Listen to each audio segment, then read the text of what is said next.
We're back with Christian Borle, and I have some fan questions that have been submitted, and I want to now ask you, share them with you. I'm ready. Okay, Leslie, 19 from Texas, asks, Leslie, are you good at auditioning? How do you deal with the stress and the fear of auditioning?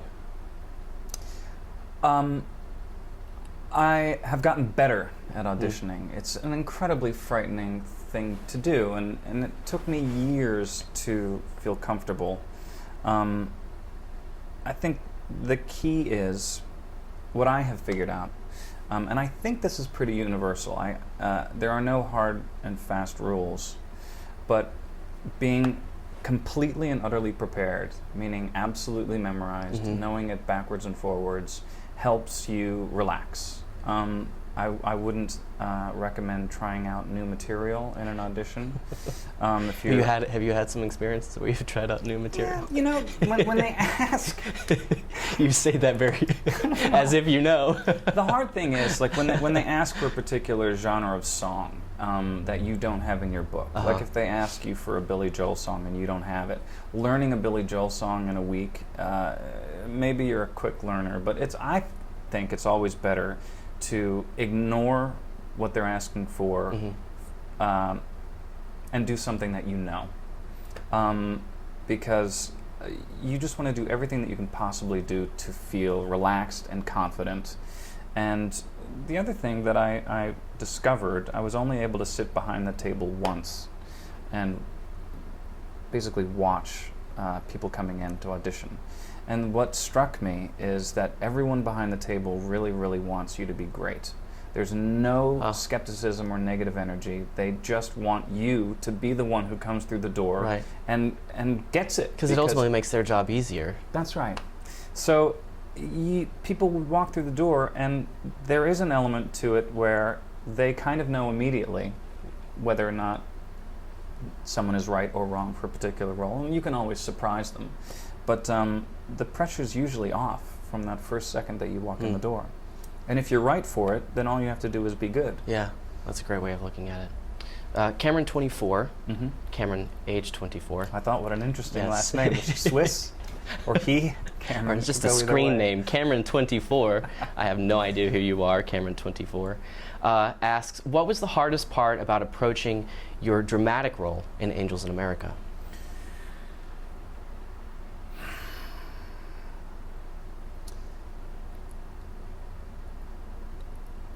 There was so much about that initially that I couldn't even believe that I got it.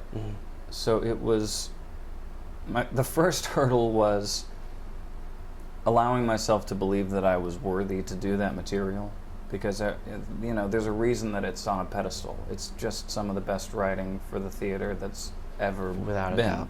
Yeah. And also that first production is so iconic for so many people. So there was the weight of history, and then there's the sheer amount of material to wade through, and then there were the very real. I wanted to look sick. So I got sick, basically. I stopped eating, and I really went too far. Wow. And my father was dying at that time, and so there's so much of that was about the reality of the material, which is the fear of death, the fear of being left alone. So it was a really, really intense time. But working with those 7 other actors and working with Michael Greif and having Tony Kushner there lifted everything up, and it was an unforgettable experience, obviously life-changing.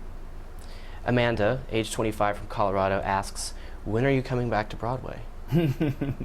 I hope soon. I hope soon. You know, it is one of the highest class problems that I've ever had to deal with, which is that I don't know because of my fancy TV show. But we shall see. I mean, I didn't think that I would be back for Peter and the Starcatcher. I didn't think that would work out, and it did. So we shall see. Is there something? I mean, this is going a little off topic, but is there something you personally want to do? All kinds of things that I can't really talk about. No, nothing specific right now. I'm waiting to see. Waiting for the offers. I hope they'll have me. I think they'll have you. I hope so. I don't think there's a doubt in anyone's mind about That's that. nice of you to say. Dan asks, what's been your favorite experience on stage? Oh, man.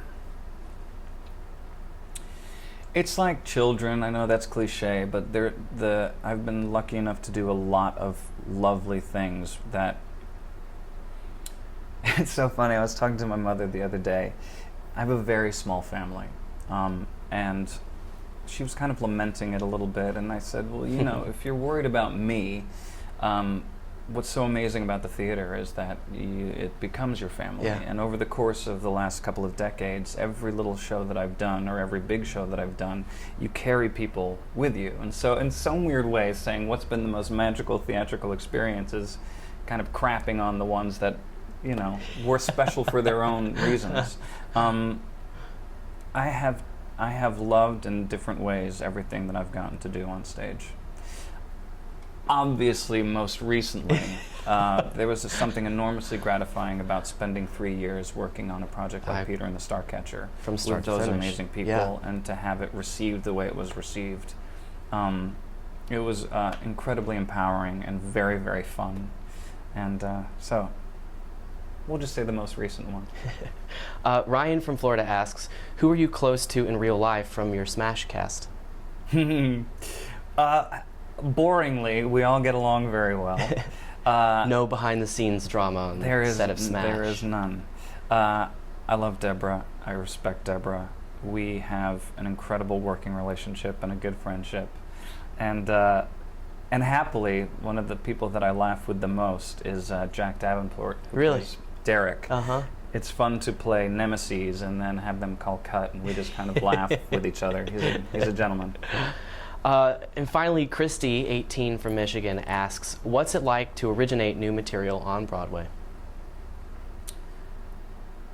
A great thrill. Everything that you would hope that it would be. Because, you know, again, when I was in high school, what you're doing is fantastic. It's a whole new era for young people who are coming up in the theater that can come to the internet and listen to people and have these kind of questions asked of current theater professionals. Because for me, when I was in high school, there literally was not the internet. And I was 15, 16 years old, sitting in my bedroom, drawing at my drafting table, listening to my LPs of like Oklahoma. Of your cast albums. And, you know, that was whether or your not- connection. It was. It was. And so I remember when I was in CMU, someone who was on Broadway from CMU came to talk to us, and they had their show jacket on. And it was this kind of magical, thrilling, like that actually, it feels so close but so far away. And so there's no point in my current, in the overwhelming largesse that has come my way, that I don't appreciate how exciting it is to originate something on Broadway. It's everything that you hope and want it to be, if you've got your head screwed on straight. We think you have your head screwed on straight. Well, yeah. Moderately, too. But it does, I mean, no disrespect, but it boggles my mind when people don't have fun with it. We are very, very lucky. Your work is your love. Why not enjoy it? Right. Yeah. We'll be right back with Christian Borle for our final segment, and we'll play a game or two with him to get to know him a little better. Stay tuned.